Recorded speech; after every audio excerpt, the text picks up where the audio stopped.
And so I'm thankful too, I will say before doing Impact Denver, it's hard to make friends as an adult. And It so is I hard. met some of my very best girlfriends. Yeah. And through that as a starting point, and then through other just organizations I've volunteered with. And, we work together and we work well together, but we're also humans and have things outside of life that connect us too. So those relationships and just being vulnerable have really helped me get through some hard times, but also helped me in like being open to opportunities and trusting myself and that I can do something even if I don't feel I'm like 100% qualified. That again has been a really great support, and it goes back to like just being a little bit vulnerable and sharing how you're feeling and asking people for help. Let's talk about creating a life and country we're proud of together. I'm your host, Alvina Vasquez. Welcome to Alvina Talks Shift. Thanks for coming to and listening in on Alvina Talks Shift. This episode, we're so excited. I'm excited. I know I say I'm excited every episode, but this one's extra special. Naomi and I connected a couple years ago working on a project, and we've been in touch ever since. And I think it's a great description of why relationship building and really cherishing these connections you have with people, because they become support systems for you throughout your career. And I know Naomi and I are going to be friends for life because we really connected. I admire her, and she was just awarded 40 under 40. Congratulations, Naomi. Welcome. Thank you so much, Alvina. Thanks for having me. This is my first podcast, so I'm excited to be here and be able to do this with I'm you. surprised. You're so dynamic and energetic. I figured everybody would want you on their podcast. I don't know. We'll see. It's been so wild, just like the attention from this award. You go into things like this not for that reason. At least I don't go into that for that reason, but just yeah, the attention and support, and I think opportunities that are coming from that have been really great too. So who knows? Maybe there'll be more to come. So a lot of people don't know this. I got 40 under 40 a while ago, but so when I got awarded 40 under 40, a lot of folks were like, "Oh, how did you get nominated?" I asked somebody to nominate me. And I think a lot of young people, when they see these awards given, they don't understand that you can ask people to support you in that way. It is not a bad thing to ask somebody to nominate you for a award to get recognition. How did you get nominated? So I have struggled with that most of my career. Like I do the work because it means something to me. Um, so twofold. I have two people in my life that have also received the award. One person who's been, someone I've met through work, and we've just become really good friends. And I attended her awards ceremony, and it was just a really fun experience. I think, especially for people like us that do a lot of work in the nonprofit and philanthropic space. Also, being very few women of color that get this nomination, and so she was like, "I want to nominate you for this," and in my head, I was like, I don't know that I would actually get it. I don't know that I want you to do the work for me to be able to get it. But then I finally was like, I've been in this community for years. A recognition like this, I think would, I don't know, not help me feel like I've made it per se, but like I think be a culmination of the work I've done and the work I hope to do in the future. So two of my friends nominated me, and my manager, who has also been a great mentor and support, I asked her if she would nominate me. And, it's a lot of work. I thank all of them. It is not easy to do all those nomination forms, but I'm really glad I made that ask because we have to celebrate ourselves and the things that Absolutely. we accomplish. Yeah, and so I'm working on that. That's one of my goals going into this next decade of my life as I turn 40. Well, congratulations on turning 40. I'm having a great time in my 40s, so I think you will too. I hope so. Let's talk about the philanthropic space. As you said, there's not a lot of women of color. It's a lot of women, not a lot of women of color. But I don't think people know that this, it's not an industry, but like this special career path exists. How did you find philanthropy? Yes. So it's interesting. So most of my career, right out of college, I was an intern and an aide for an elected official. And then I came to the Denver Foundation from working at the American Heart Association. So I worked for a national nonprofit, and we would embark on policy work on different issues that, we're going up against pretty tough industries or stakeholders.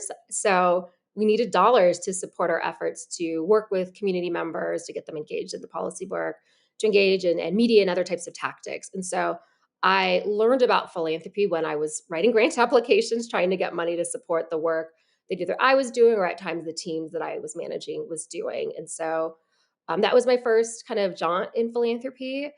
I then saw the opportunity with the Denver Foundation. And I will say, I think it was posted. I didn't pursue it at the time because I was just like, I don't know that I have the experience. I haven't worked in philanthropy. Position was posted again. And then I went for it. And to be honest, I was very candid in my interviews. I said, I don't know the philanthropic space. I haven't worked in some of the issue areas that this role would cover, but I can tell you I'm passionate and I can learn things and I will give it my all. And so they took a chance on me and just kind of went all in. I will say though, it was definitely a learning curve, especially community foundations are just unique in the way that we manage funds for different stakeholders and just how we come about the money and resources to be able to shepherd philanthropic giving. And so it honestly took me at least a year. Sometimes I'm still learning things, especially around policy that impacts philanthropy. So, yeah, it wasn't anything where like I knew I wanted to get into this space of work, but it's really exciting being in this space and now being able to learn from other funders and how they do the work and share how we've taken an approach and trying to drive systems change through policy and advocacy. I think one question that folks and I don't think I have a clear answer is where does all this money come from that goes into foundations? Who's giving these nonprofit large organizations so much money? Yeah. So I can start with us and then what I know about the others. So we are a community foundation. And so, we have an endowment. It's called the Fund for Denver. And that is our largest source of grant making. We run a community grants program twice a year. And I say that it is our largest form of grant making outside of the funds that we steward for fund holders. So individuals will come to the Denver Foundation and say, I would like to open what is called a donor advice fund. We call it sometimes a charitable bank account where they will set up that fund with us and we will work with them to guide their philanthropic giving. And some entities, it's people, it's businesses. We sometimes have folks start very specific types of funds for a particular issue area. We manage scholarship funds, so entities, so companies, but also individuals set up funds with us to do scholarship giving to students that are going into either community colleges or four-year colleges. um, we also manage giving circles, so individuals that come together and put together dollars that want to do philanthropic giving around different issues that they care about. And so we manage a lot of different funds and different avenues. There's also what are called private foundations. And so the money that they have often comes from, we see a lot of like hospitals that are going from conversion from nonprofit to for profit. And so they then start a private foundation, and that kind of sets up what their endowment. So their money that they invest in the markets, and then they have money to pull out every year to do charitable giving. And I hope I got all that right. Still learning sometimes. No, that's super interesting. I think a lot of people don't know how that cycle of money works. And when you're working with like grant making, explain what that is. What is grant making? Yeah. So I can talk a little bit about the Civic Fabric Fund that I get to manage. And so we have a couple different ways that we do grant making through that. So we have a process for nonprofits that we invite to apply for funding. So what's called general operating. So it's not a restricted grant; it's rather money that goes to the organization to help bolster their ability to do their work. And advocacy and policy work is one piece of the many things that they do. And so we invite nonprofits to apply for grants to support their policy and advocacy work.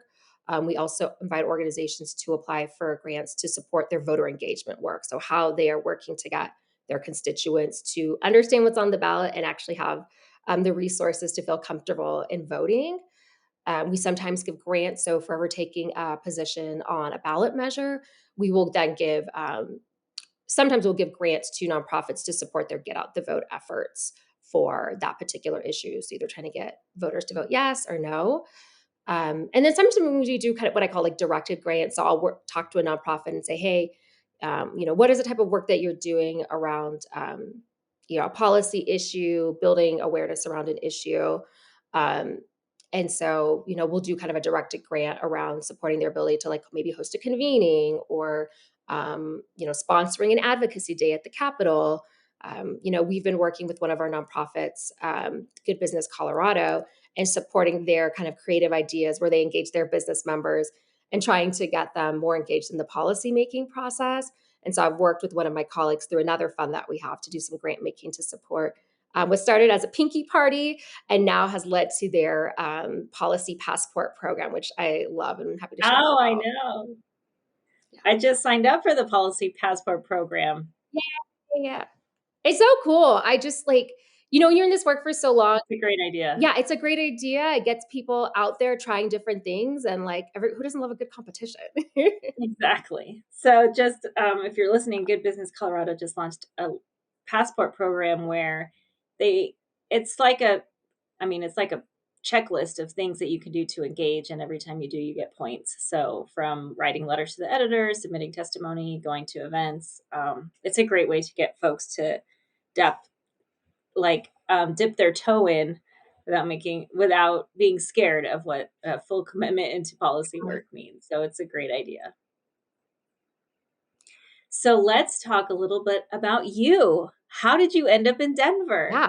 Did you grow up here? I don't even Oh know my if we've ever gosh. had this conversation. I don't think we have. So I actually first came to Denver in 2008. I was working for an elected official in California, and he was invited to come to the Democratic National Convention, and for whatever reason, decided that he didn't want to. And so our chief of staff offered the opportunity for me to come and just How cool. experience the It's convention. amazing. Yes, it was my first.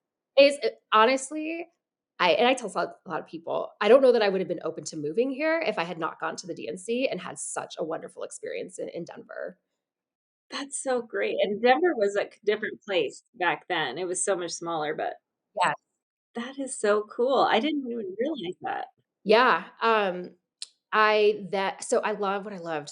I got to walk everywhere. I was like, there's so many different like sport complex around here. I went to the View House a couple times because I think that was the only place I need to go. I went with some friends from where I'm from in Sacramento.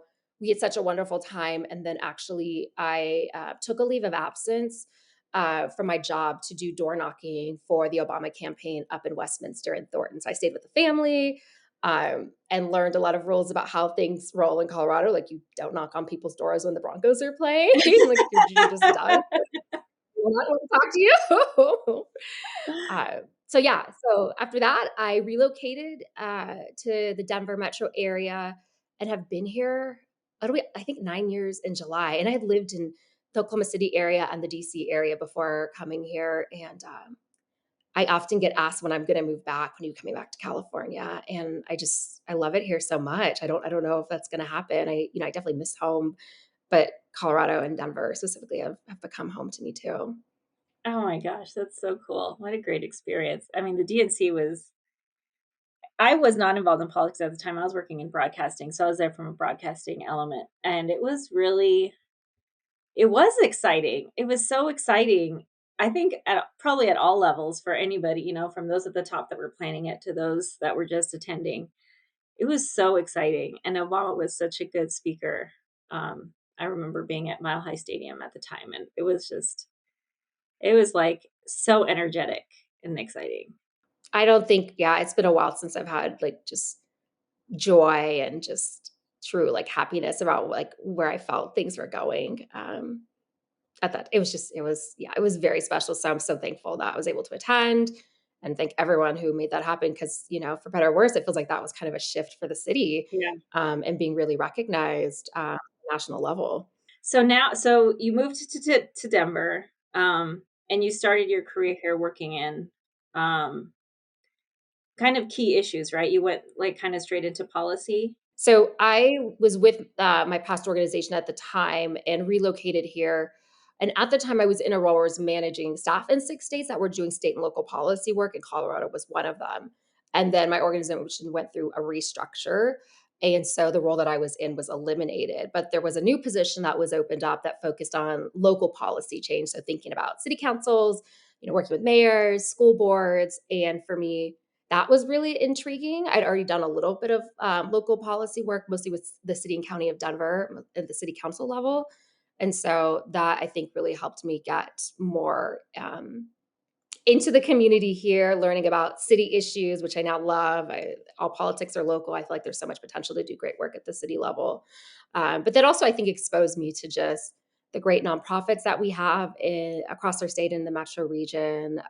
And now I'm just like overly on nonprofit boards and serving on committees for the city. And it's been just a really great experience, yeah, to serve. And so that I think position really kind of catapulted my work at a deeper level here. And I will say this too, like when I was in that previous role, I traveled a lot and I honestly just felt so disconnected here. I Oh, was interesting. not happy by any means. Yeah. So it was, moving into that type of work. I also did the Impact Denver program through the Metro Denver Chamber Leadership Foundation. And that was also a really great experience too, to just understand the issues in the place that I was living that I just didn't really know about. Yeah, those kind of cohorts are so good, especially when we talk about relationship building and how those relationships, like I had mentioned before, end up being support systems as you go throughout your career. So I've had a few former staffers on my podcast, and everybody has a very different take on their experience um, serving our electeds. What was your experience like being a woman of color in Sacramento, um, working in that space? Interesting. There were times where so my job when I first started, I was an intern and then they hired me on a staff, but I was doing everything from, like, meeting my member to, like, pick up his car and bring him his schedule to, like, then staffing him on committees and writing reports and meeting with constituents. And it was a lesson for me and just how you treat people goes a really long way in building trust and just good working relationships and having a really good Yeah. rapport. And so, there were some folks that would come into the office that like just didn't even say hello. They're like, where is the legislator that I wanted to talk to? Versus some, and there's actually one lobbyist who I still stay in touch with. He was actually a reference for me when I took my first government affairs role with the Heart Association. And he was like, she is stellar. He just said such great things because I treated him well. I always tried to help him in the work he was trying to do with my boss, but he also did that for me too. And so that I think was just a great start and something I strive to do in my work is just lead with kindness and listening to people and trying to get to them at a deeper level beyond just kind of the work things. And that I think has really paid off. And it's been interesting now going back to that award. I've shared it on like social media Yeah. channels and I've gone back and read comments from like volunteers I worked with in other states who just That's are like, "You are so amazing. kind." It is, it made me cry a couple times, but I just go back to, like, how you treat people makes such a difference in how you're able to work together. So that was, like, my biggest lesson, because yeah, I was also, like, at the front desk, so I was, like, the buffer between our elected and folks that, were trying to see him, which was a lot because he was chairman of committees, he led the Latino caucus at a certain point. So yeah. And then too, I think early on, I just learned just how important mentorship is and having people you can go to, especially when you just sometimes don't know what you're doing.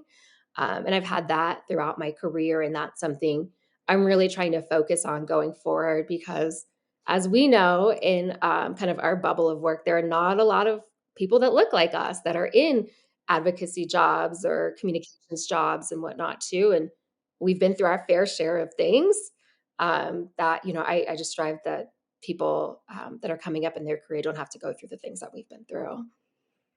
Yeah, and the fact that you need mentors no matter how old you are. Like, you don't grow out of Yeah, mentors. Like, there's always somebody that knows more, that's already had experiences.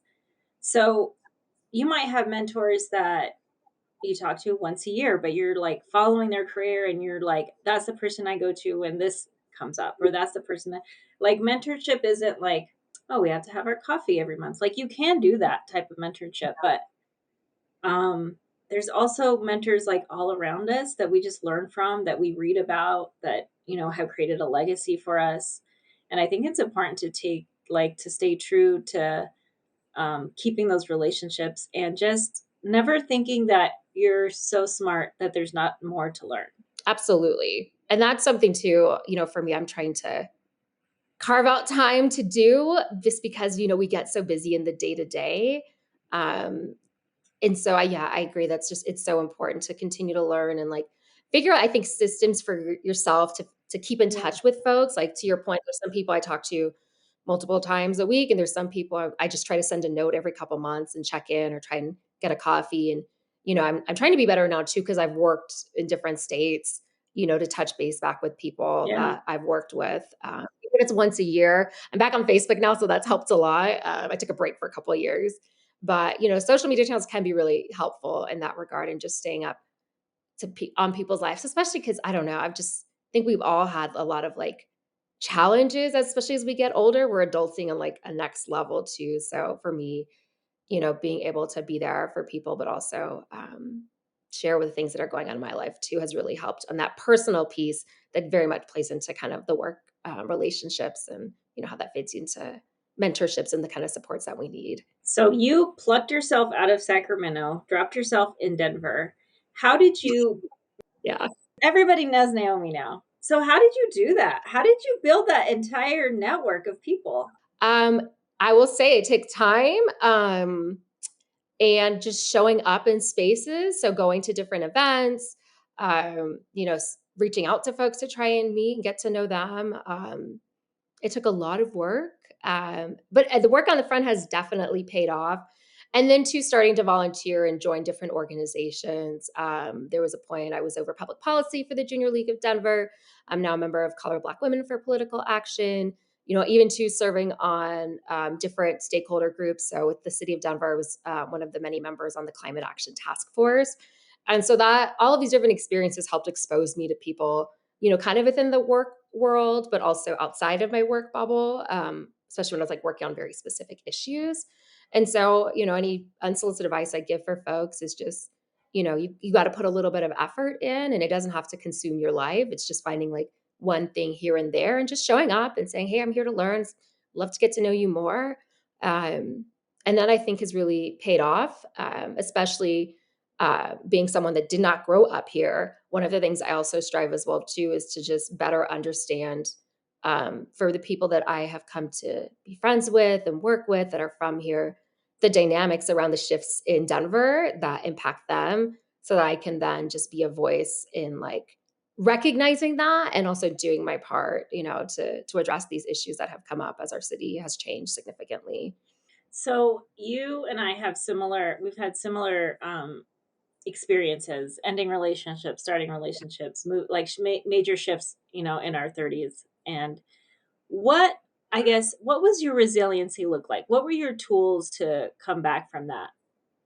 I would say I'm gonna try not to cry because yeah, I think about my life like 3 years ago and it was a disaster for a lot of reasons. But I think for me learning to be vulnerable and being okay with telling people that like I am not okay and like where I need help has gone a long way. And it's scary too. Like I'm a Virgo, so sometimes I'm like, I don't trust you.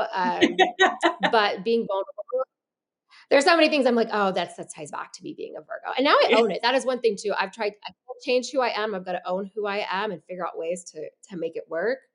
But I think being vulnerable and try, people I trust and, trying to be more trusting of folks, that has really helped me. But being like honest about I need help. I might need a place to stay. I need you to help me, with this task or thing that has been really hard for me. That has gone a long way in helping me through some really just tough life challenges that I've been through. Um, and so I'm thankful too. I will say before doing Impact Denver, it's hard to make friends as an adult. And It so is I hard. met some of my very best girlfriends. Yeah. And through that as a starting point, and then through other just organizations I've volunteered with. And, we work together and we work well together, but we're also humans and have things outside of life that connect us too. So those relationships and just being vulnerable have really helped me get through some hard times, but also helped me in like being open to opportunities and trusting myself and that I can do something even if I don't feel I'm like 100% qualified. That again has been a really great support, and it goes back to like just being a little bit vulnerable and sharing how you're feeling and asking people for help. Yeah, I think that's true. I've had two major losses. First was my divorce, and then the adoption that fell through. And I remember describing it to my friends. It feels like you don't have any skin. Like any words, like will like penetrate through you. And it's like for a Oh, significant yeah. amount of time, like it doesn't go away. And I think still today I'm like hypersensitive about things, but it's because it literally feels like you have no skin. There's nothing protecting you from your emotions from exploding out of you. You're just constantly in this like it's like having burned skin. Like you can't touch anything, you can't feel anything because one little thing and you will lose it completely. Absolutely. And we did it, I don't know for you, but like I had a lot of this happened in the pandemic. So I just felt really alone. Oh no, that's terrible. Yeah, it was I'm so much That's better, but hard. like, yeah, it's hard. That was like an extra, I think, layer of hardness between, yeah, my divorce, losing my younger brother, making a transition out of my previous employer. I worked for like 8.5 years into a new job and just being like, I gotta That's a figure out what I'm lot, doing. Naomi. It was a lot. Oh my gosh. But Well, I'm still getting through it. well, that's amazing. I think women, specifically women of color, we're kind of afraid to show when we're weak because because there's the assumption that we are right, that we're the angry black or brown people, and there's so many uh, there's so many things going on in our lives at any time because our families are close, our families are big. There's loss, there's gains, there's um relationships. So I feel like yeah, we have to, and it's kind of goes back to what we started talking about, which was ask for nominations, ask for help. Ask for credit, Yes. ask for Yeah. help. Yeah. Take the credit when you've done something. It is not a we, it's an I. I mean, yes, we work in teams, but sometimes you No, gotta it's an like say, I did. I did that. Yeah. I exactly, and that's okay. It's great. We should celebrate that because I also think about too, yeah, like people who may be like 5 or 10 years younger than us that like are maybe feeling the same way. And if they see somebody who's like, I did that or she did that, maybe I can do that too. And like that is just, such a gift we can pay to folks that are, trying to do work that we're trying to do. It's really hard, and especially when we're not, there's very few of us. It was like when Niecy Nash got the award. She's like, "I wanna thank me." Did you see that? Yes, I love that. No, I didn't, but I'm gonna watch that. I love that. Oh, yeah, you need to, say that when they give you your award. Although you don't get to talk, they just kinda hand it to you, but you need to say that. "I I do wanna have to do thank like it's wild. I have to do like an interview. I have to pick a walk-up song. I'm like a week behind. I still have not picked a walk-up song yet because I'm like, Oh, I didn't what get a song walk-up encapsulates. song. Yes. You know what's funny I is, definitely like, want to do looking something Beyonce. I don't even remember I don't even remember what I did. I remember Did we you have did a to photo shoot. Okay. Did you have to do like a special talent or something? No. Okay. Some people have had to do that. When I went to the awards, my friend had to do that, and I was like, "Oh my gosh," like, and then when I got it, I was like, "I don't have a special talent. Like, what is it working?" Like, no.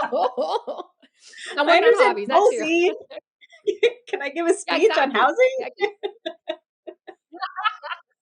you wanna talk about climate the climate crisis? We can talk about that. Yeah, like, I don't have to do that, but, yeah, I had to do an interview next week and a photo shoot, and I gotta pick a walk-up song, so more to come on that. Ooh, what's your walk-up song?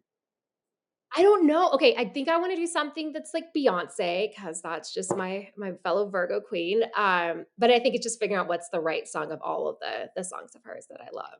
So, my friends actually Sounds were helping me brainstorm, but I was like, "Some of these are not appropriate for these awards ceremony."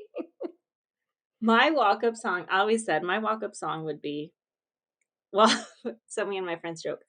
My, funeral song will be, Apple Bottom Jeans. Ooh, But I think my good walk-up song. song would be, that Flo Rida song, "In My House." Oh, that's a good one. That's a good one. You should do that one.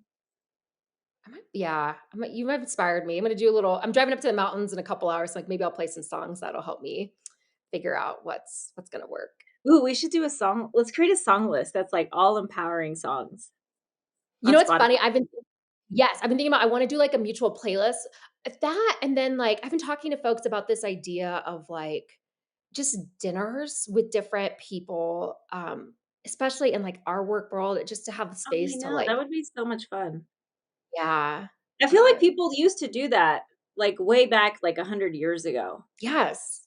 We need to bring that back. Like, like when you read about Frida Kahlo, like she'd go to these events where there'd be like poets and artists and musicians, and they'd all hang out and like share ideas and eat and drink and probably do things they weren't supposed to. But I feel like that connection of like uh knowledge like doesn't really happen anymore.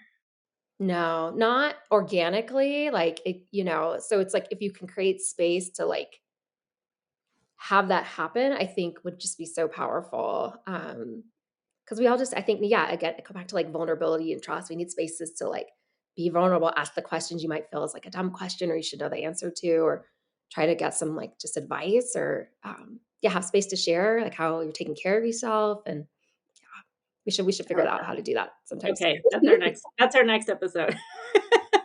Yeah, stay tuned. Well, thank you, Naomi, for spending time with me today. I think as I age, for me, time is so valuable. So when people give me time, I'm just so appreciative of it. Well, I thank you. When I got the invite from you, I was like, "Oh my gosh, am I qualified? And what value am I gonna bring to this conversation?" But it's been honestly really nice. It's been a very long week with more to come, but I have been looking forward to this, and I will say I had, like, a bunch of notes to the side. I didn't look at any of them because this has just been a Good. really great conversation with you. So thank you for having me, and this has been great. Thank you for watching Alvina Talks Shift. Please like, share, and subscribe. And as always, engage, empower, evolve. If you liked this episode, or if you want more content like this, go to alvinatalkshift.com or wherever you listen to podcasts.